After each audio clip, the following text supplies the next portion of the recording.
السلام عليكم ورحمة الله وبركاته. عنوان حلقة اليوم: بلاش تقلل من قيمة تليفونك. كمل الفيديو ده للآخر وشيره لكل أصحابك واحفظه عشان الفيديو ده هيفيدهم زي ما هيفيدك انت كمان. الفيديو ده موجه لكل العملاء ولكل الناس اللي ممكن تحاول تجيب قيمة أقل عشان خاطر يصلح التليفون بسعر أقل. انت دلوقتي واجهك مشكلة في الموبايل بتاعك، سواء بقى المشكلة في الشحن، فصل باور لوحده، مثلا عاوز بطارية، عاوز شاشة، وبالذات لو مشاكل في البورد. رحت لحد بتاع صيانة، رحت الفني، رحت لأي محل أو أي ستور جنبك، حاولت اللي انت تصلح التليفون، قالك الموبايل ده هيكلف 1000 جنيه، 1500. السعر ما عجبكش، السعر عالي.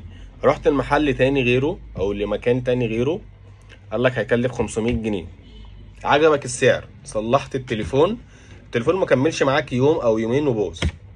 قالك 3 ايام، قالك 4 ايام اشتغل معاك التليفون وبرضه رجع باظ. انت تليفونك كده انت بتدمره، انت وديته لحد اشتغل فيه منفعش، هترجع تاني توديه للشخص اللي انت وديته له اول مره، اللي هو كان قالك 1000 جنيه او 1500.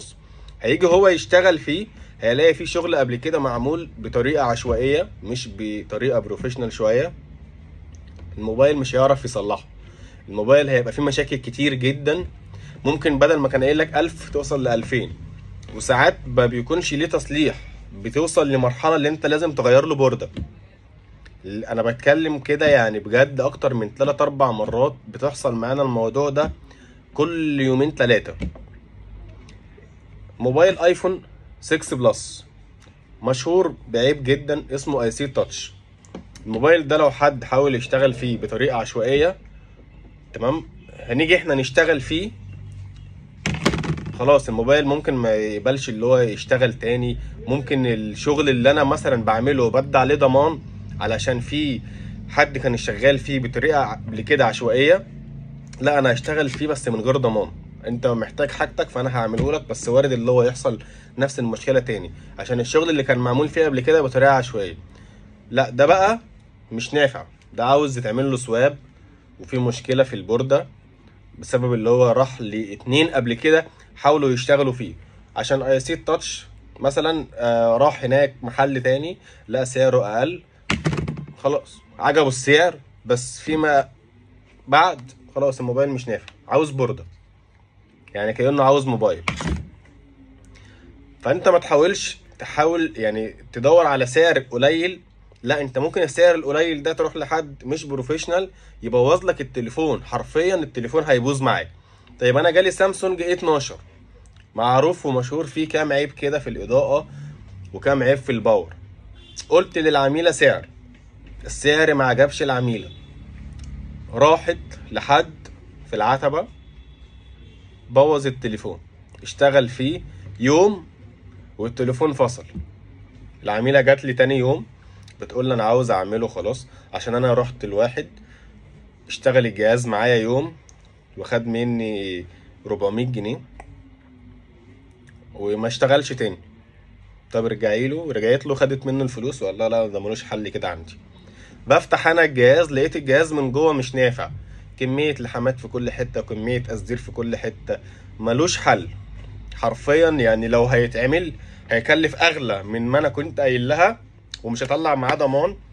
ده في حالة اللي لو الجهاز عليه داتا مهمة العميل محتاجها، في الحالة دي هنعمل الجهاز. غير كده الجهاز محتاج بوردة، مش نافع خلاص، الجهاز باظ. موبايل شاومي عيب في الباور بتاعه، قطع باور.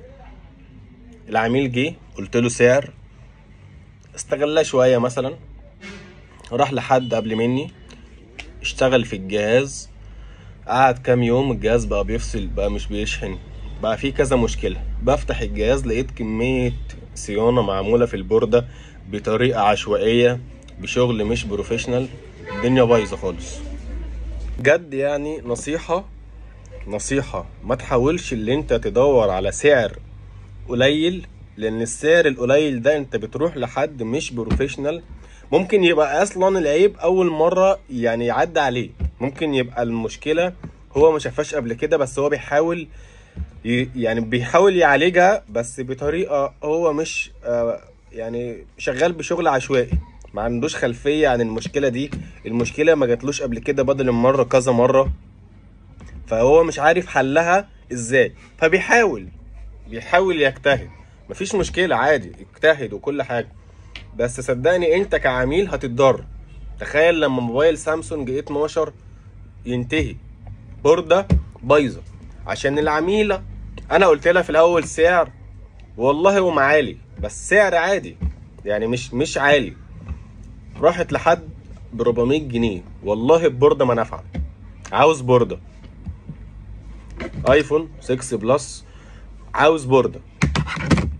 موبايل شاومي هيشتغل بس بسعر اعلى من ما انا كنت قايل للعميل.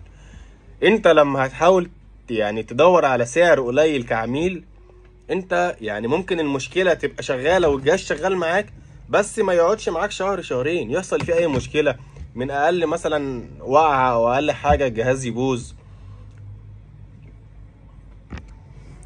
ما تحاولش اللي انت تجيب سعر اقل في جهازك، لا حاول تروح لحد بروفيشنال، مكان متخصص للصيانة، يكون عنده خبرة وعنده خلفية على الشغل الصيانة اللي هو بيعمله، عشان انت تاخد شغل كويس، تاخد جهازك مفيش فيه مشكلة، تاخد جهازك لو حصل فيه مشكلة تاني ورحت لحد تاني يبقى شغال فيه وهو مفيش فيه صيانة معمولة بطريقة عشوائية، لا يبقى الصيانة اللي معمولة فيه بطريقة بروفيشنال، بطريقة حد فاهم، بطريقة حد العيب ده عدى عليه بدل المرة كذا مرة. علشان المشكلة دي هتخليك انت تندم، هتقول يا ريتني رحت للي قال لي 1000 جنيه وما حاولتش اجيب سعر اقل، عشان بدل ما 600 لا كان فاضل 400 جنيه، البوردة باظت، انا محتاج بوردة ب 3000 جنيه، محتاج بوردة ب 3000 ونص. فيما يعني اللي انت كنت هتدفع 1000 جنيه عشان تصلح جهاز النهاردة، عشان تجيب جهاز 64 جيجا ب 5000 جنيه، عشان تجيب جهاز النهارده كويس محترم 64 جيجا مش اقل من 5500. فصدقني الموضوع ده يعني هيعود عليك انت بالضرر كعميل. انا طلعت بس اتكلم معاكم الكلمتين دول لان بجد انا يعني كنت زعلان على اللي حصل، وزعلان على الاجهزه عشان بتروح لحد مش فاهم، الاجهزه بتبوظ، الاجهزه مش نافعه، عاوزه بورده، جهاز حرفيا عاوز بوردة. دور بقى على بوردة 2000 ونص 3 زي ما تلاقيها. ما تحاولش تقلل من قيمة تليفونك، ما تحاولش تقلل من قيمة الفن اللي بيشتغل علشان خاطر هو قالك سعر قليل، فانت تروح للسعر القليل بس تاخد شغل بحجم السعر القليل. فصدقني الموضوع ده هيعود عليك انت بمشكلة كعميل. ويعني اتمنى لكم اللي انتوا تبقوا الفيديو وصل لكم بطريقه يعني كويسه، وان شاء الله باذن الله يعني كل فتره كده هعمل لكم فيديوهات تحاولوا تستفادوا منها.